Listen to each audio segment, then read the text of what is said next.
Now, I'll start this off by saying how much my dog and I admittedly hate the rain. My dog will not go outside if it is remotely raining, even a slight drizzle. She'll go as far to shy away from every puddle she sees on our nightly walk.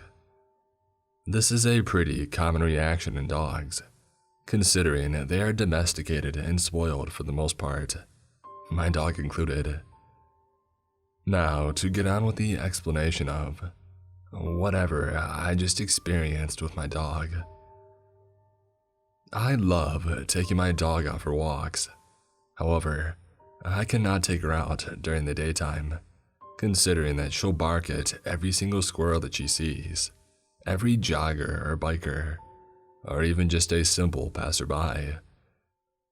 I have to take her out when it is pitch black out so she cannot see, and ultimately try to chase the tiny animals that even I can't see. It just saves a lot of shoulder pain for me when it comes down to it, and I also like nighttime walks better since they are more peaceful and quiet. So, anyways, last night, like every night, I took my dog out at around 8 p.m. when the sun was finally tucked away and the moon illuminated the night sky to the perfect degree. The sky was clear, millions of stars above me on a beautifully clear night. I strapped her leash on and headed out the door.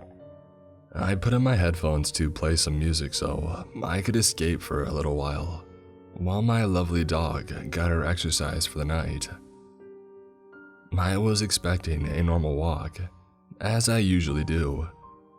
How I would come to realize this was not a normal walk. It started with a huge gust of wind. I usually take my dog around a big school next to my house, since it has a lot of grass for my dog to do her business.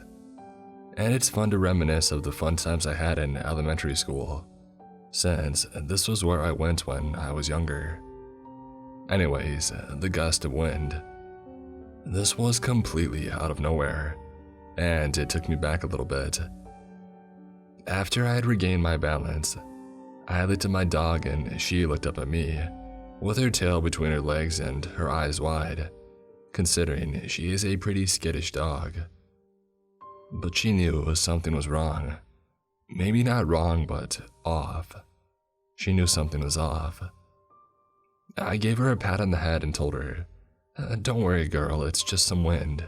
You're tougher than some wind," as if she could understand what I was saying. I walked around the first corner of the school to reveal the big playground all the kids would play on at recess. I remembered the times that I used to have on here, scared to talk to girls, worried about my little car being put in the yellow section for not behaving in class. The times that I fell out here, scraping my knee and crying because, in those moments, that felt like the worst pain life had to give. I only wish that were true. Anyways, as I left reality remembering all these memories, I was completely taken aback by the instantaneous and mood-killing downpouring rain that struck me and my dog. This was completely out of the ordinary since the weather didn't predict this, and the sky was perfectly clear, and my instincts just told me to start running. As I was running, I could see my dog's ears perked back and tail curling between her legs again. She was horrified. I decided to go under an outing that had blocked the rain, with the addition of a small bench placed under the roof, presumably where parents would sit when they're waiting to pick up their kids from school. As I sat there, hearing the rain pound on the street in front of us, my dog looked up at me and looked almost thankful to get out of that horrible, out-of-nowhere rain. I patted her soaking wet head and said, "Don't worry, the rain should be over soon. We can just wait here until it's done. Enjoy the scenery." The beautiful scenery of 2 dumpsters and a soaking wet roll of toilet paper in front of us. How beautiful, I thought to myself sarcastically. After about 2 minutes of rain and sitting on the bench, I felt a very cold but not uncomfortably cold feeling wash over me. I was a little confused as to why I felt this, but I was even more shocked to find my dog sniffing the feet of a very frail old man in front of us, standing in the pouring rain. I nearly fell off the bench in horror as I did not expect to see anyone this close to me in the middle of a rainstorm.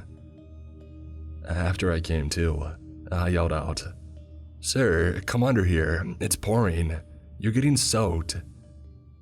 As he came under the outing, away from the rain, I noticed something weird. Well, two things actually. My dog was sitting down, tail wagging, licking this man's leg, something she would never do to a stranger. And two, the man who just came from the pouring rain, he was bone dry, not a single drop of wetness on him. It was like he just came from a desert. Completely out of words, but hundreds of questions, I asked him what the heck he was doing out here in the rain. He responded with nothing, not even a head nod. Nothing. I looked closely at him and saw that his skin was, I'm not sure how to say this, illuminated, but also pale and cracked all over his body, like he was in a shell that was starting to deteriorate. After realizing I was staring, I looked back up and away from the man and once again ahead of me at the beautiful dumpsters. This time, I could feel the man's eyes peering at me. Before I could look at him, I heard him say, "Beautiful, isn't it?" I looked at him with crazy eyes saying, "Yeah, trash is always fascinating," I said sarcastically. "Not the trash, Luke. Planet Earth. Memories. The way you humans associate small things like playground equipment with memories of your past. The way you get sentimental about a slide because it's where you first saw your 4th grade crush. It's all beautiful. Where I come from, we don't have beauty. We have fire, torture, pain, suffering." I looked at the man's illuminating skin, and for the first time, we met eyes. And I mean really met eyes. Once he looked in my eyes, I felt a lifetime's worth of emotions flood my body. I was taken back to how I felt at my dad's funeral last year. I was taken back to the memory of when I first laid eyes on my amazing dog. I was taken to my high school graduation, to my breakup last month. After I came to, I reacted with tears. Tears filling up my eyes. I felt a wave of sadness come over me. I asked him, "What had you just done to me?" And I asked him, "Who are you?" I was finally broken free from his glare, and when I came to again, he had my dog in his arms, gently petting her to sleep. She was completely dry. Not like she was dried off with a towel and was still damp, but like she never got touched by an ounce of rain. I asked him my first question that will finally be met with a real answer. "What are you?" He took a second to answer me, but he finally replied to me with this. "What am I, Luke? That's a little complicated. Let's just say I am a rejected demon. There is a whole other world out there, Luke. A world that humans argue about constantly. It's out there. However, demons are expected to inflict pain upon the world, hurt people, shade the beauties of life from the people who will allow us to, ruin people's lives, relationships, jobs, you name it. We are the reason for the world's suffering and sadness. Well, not all of us.